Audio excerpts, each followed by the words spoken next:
dynamic transformation in Belize continues, the heartland of Belize is certainly affecting this process in significant ways.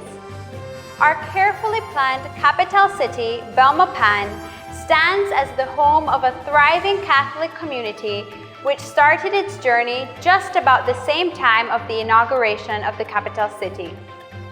In this week's feature, we meet the fascinating couple that was charged with bringing this 50-year journey of Our Lady of Guadalupe Co-Cathedral, captured in the book Living Faith in the Heartland, to life.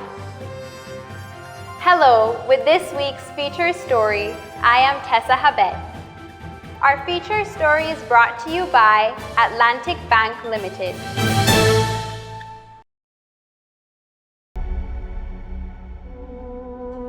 We instill trust that makes you believe in us.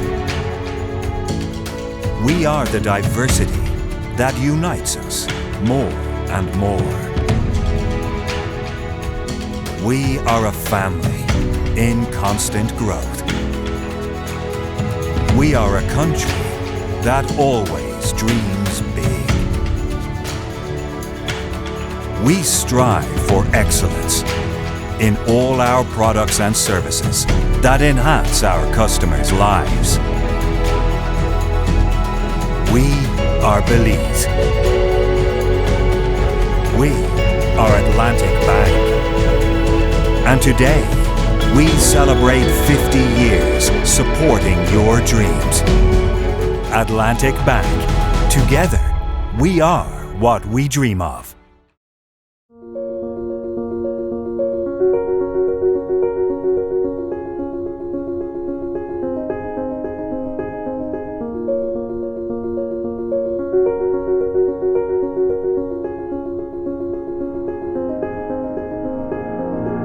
On Sunday, the 12th of September, the family of Our Lady of Guadalupe Co-Cathedral gathered for the launching of its new publication, Living Faith in the Heartland, a capture of a 50-year journey.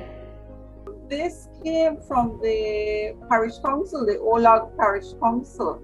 I think they were thinking of something to raise some funds because they're in the process of building a new rectory. And our names came up and they suggested asking us. And it was one Sunday morning after Mass, we were just leaving when Jaime Apuche approached us. And we, without thinking, we said yes. And it was timely because it coincided with the 50th anniversary of Belmopan. And so it was in that context that Norris said, you know, we would do this celebrating Belmopan. A specially chosen couple with a most unique perspective.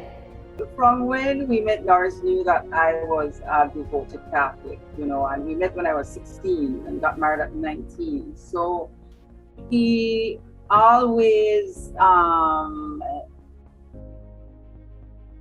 he worked with me. We were married in the Catholic Church. Our two boys were baptized Catholics. He never tried to get me to change or be anything else but what he knew I was, a committed Roman Catholic.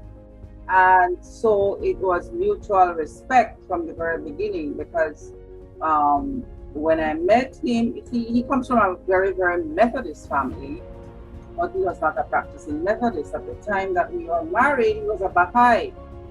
And so he has searched. I never asked him to become a Roman Catholic because I know him and I know the Roman Catholic faith, dogmas and doctrine. It's a very difficult religion. And I know him and I think he would have struggled with some of our beliefs. But he has always supported me. He goes to Mass with me. The children were raised Catholic. He was very, very attached to very Catholic people. We did parish encounter. We full gospel businessman. He's always been involved in things that we do at the church, and he has never considered becoming a Catholic, and I've never asked him to become a Catholic. But there's mutual respect. I became spiritual director for Christ Renews Parish Women's Retreat when we started it in Belmopan in 2014.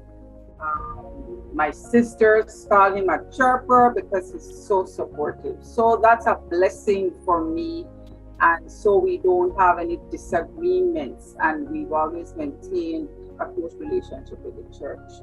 I am consider myself on the road to Damascus. I don't know if I get there, but I'm traveling that road to Damascus. In the meanwhile, I have been given all sorts of labels. Many people consider me a radical. I consider me to be a nonconformist and a free thinker.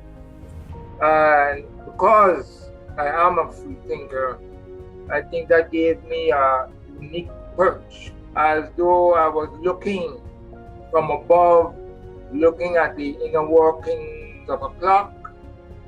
And so it gave me a unique perspective, looking at the many moving parts in the church, and also looking at the church and the state and the wider community working together. And what I saw was a symbiosis of events taking place at the same time, building up to what the church is in Belmopan today, simultaneous with the building and growth of the new capital, and also with the recovery from Hurricane Hattie, and also the continuing movement of the peaceful, constructive Belizean Revolution, which took us into independence in 1981. And all this was happening at the same time. And it was this natural symbiosis that brought it together. The other thing is that I believe that Belmopan was and still is the crucible for multi-ethnicity in Belize. Under our colonial masters, we were divided by races, the rule being divide and conquer. You had different ethnic people, groups living in various parts of the country. And Belmopan created a coming together of all of us as one people. Belmopan and the church in Belmopan they're very unique in that sense, in that I would suspect that maybe Our Lady of Guadalupe is maybe one of the few or only Catholic church that shows our diversity on special feast days, like on, I think it's Palm Sunday and Our Lady of Guadalupe feast day. We have masses that show all the different cultural groups celebrating those masses together. And I think too, we might be the only church that celebrates a Garifuna Mass every first Sunday of the month and on Garifuna Settlement Day.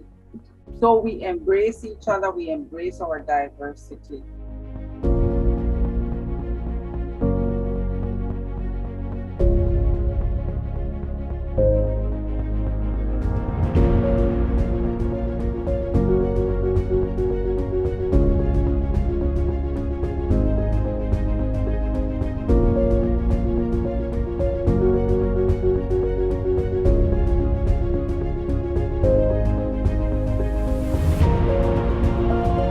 The symbiotic relationship of the writer and the co-author played into the creative dynamics of this special chapter.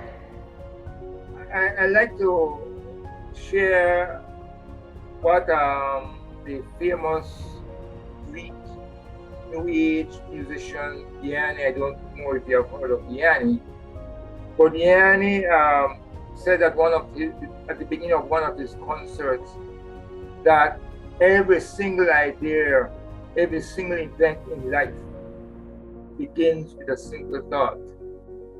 And as I sat down at the computer, starting to write, I didn't know where I was going. I just sat there staring at the computer screen, waiting for something to happen. And strange enough, the words appeared on the computer screen, and I started writing. And the handicap I had was my thoughts were flowing faster than I was writing. So for the first few chapters, it was only a jumble of words written in freestyle.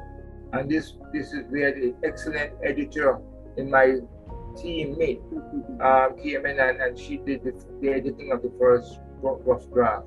Well, the advantage, Marie, is that I've edited a lot of Norris's writings, so I know how he writes. He just writes, and I know that I have my work cut out for me, because I know that some sentences, some paragraphs won't make any sense.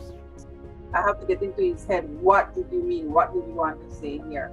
And he will just write and write and write, and so it's a restructuring process that has to happen during the whole editing. Of course, she has edited out my radical ideas as well. Yes, that too, because he is very radical.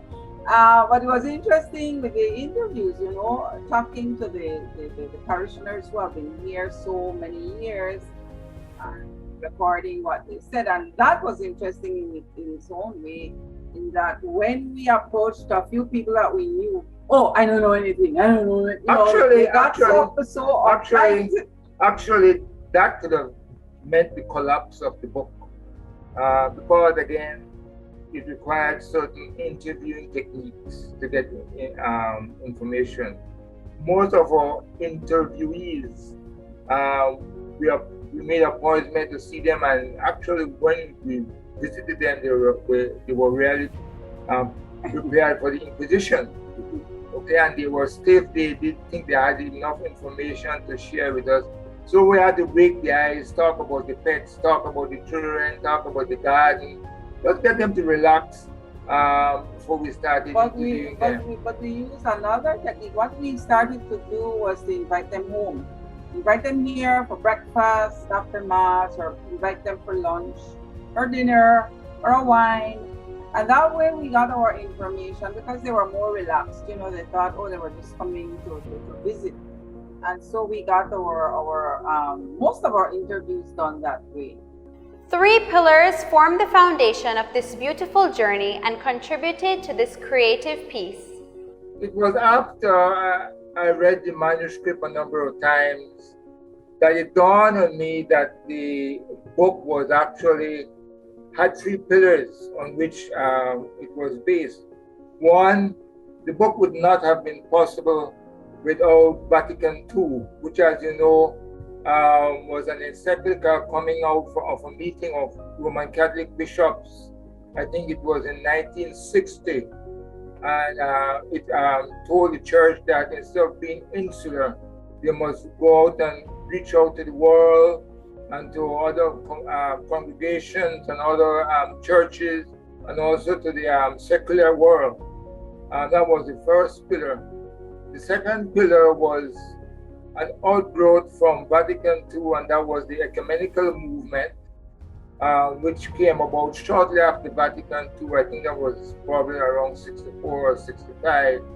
And with the ecumenical movement, it was very timely, because the 3 main churches in Belize, the Anglicans, the Roman Catholics, and the Methodists, were able to come together in the absence of any churches in Belmopan, to have built an ecumenical center, which was actually built under the auspices of Anglicans. I think it was in Wales and Canada.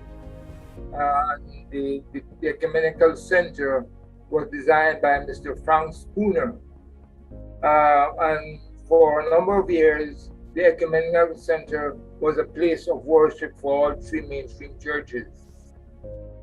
The third pillar, and is my favorite, is again an outgrowth of Vatican II, which was about liberation theology.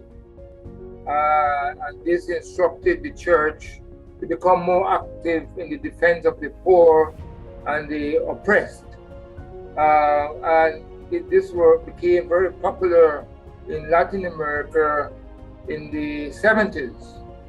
And as a result of this liberation theology thing, we now have St. Oscar. St. Oscar Romero was the Archbishop of El Salvador, who was a very strong liberation theologist. Because of his fight for the poor and the oppressed in Central America and in El Salvador during the civil wars. He was executed by right-wing militia. And as a result of that, he was made a saint.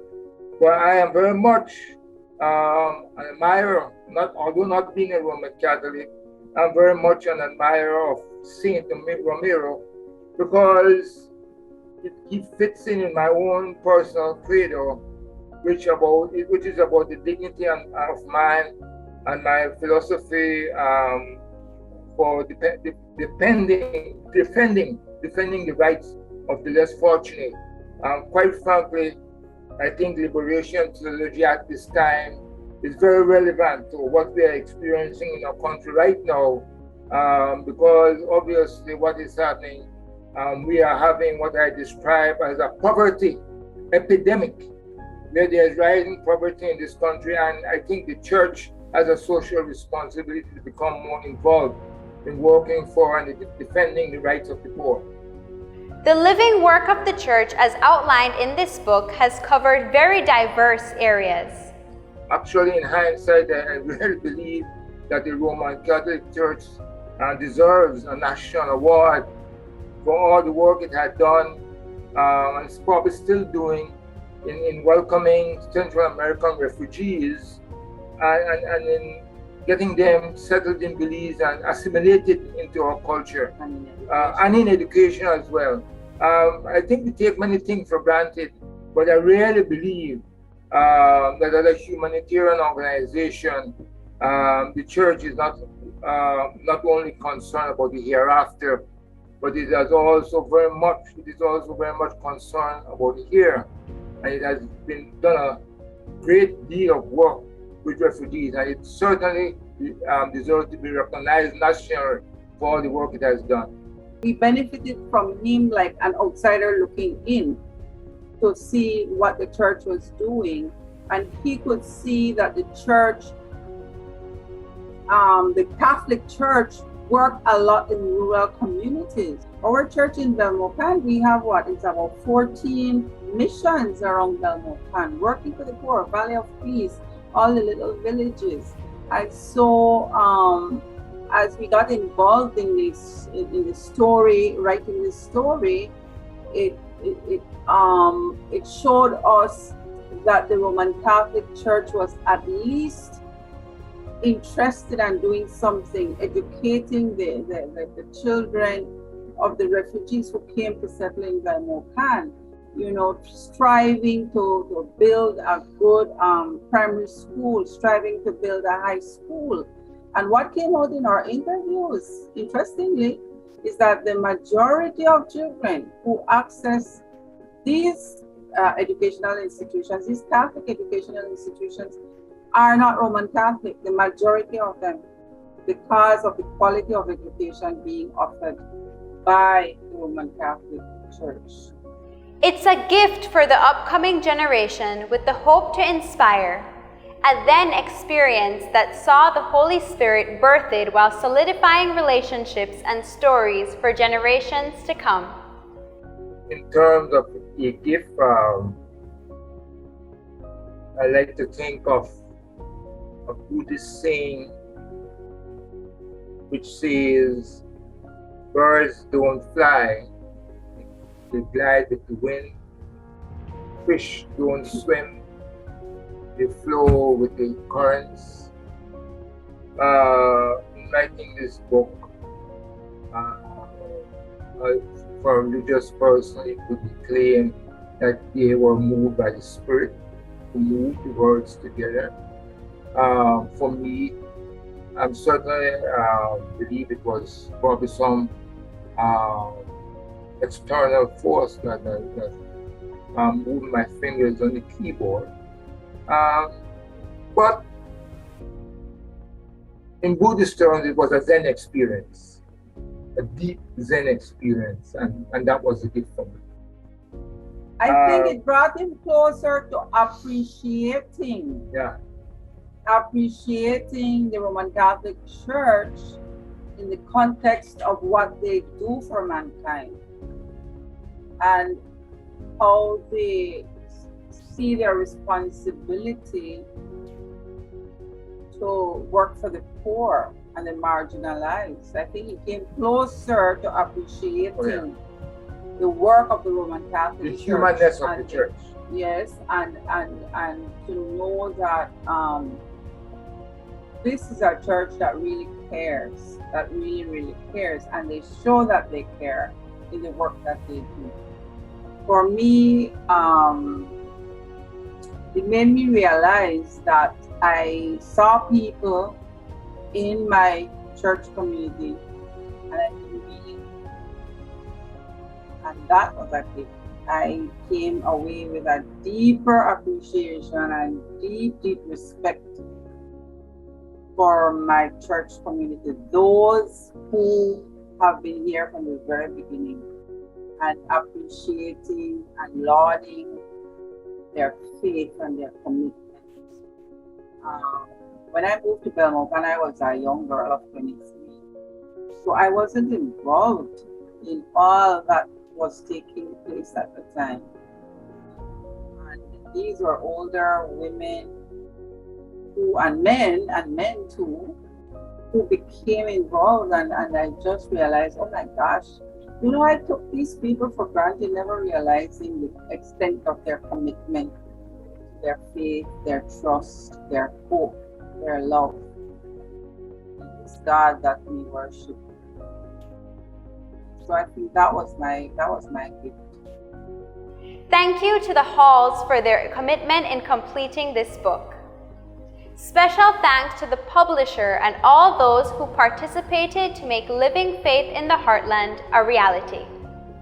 If you would like to purchase your copy of Living Faith in the Heartland and support Our Lady of Guadalupe Co-Cathedral in completing its rectory, please visit their office or call 501-822-2254.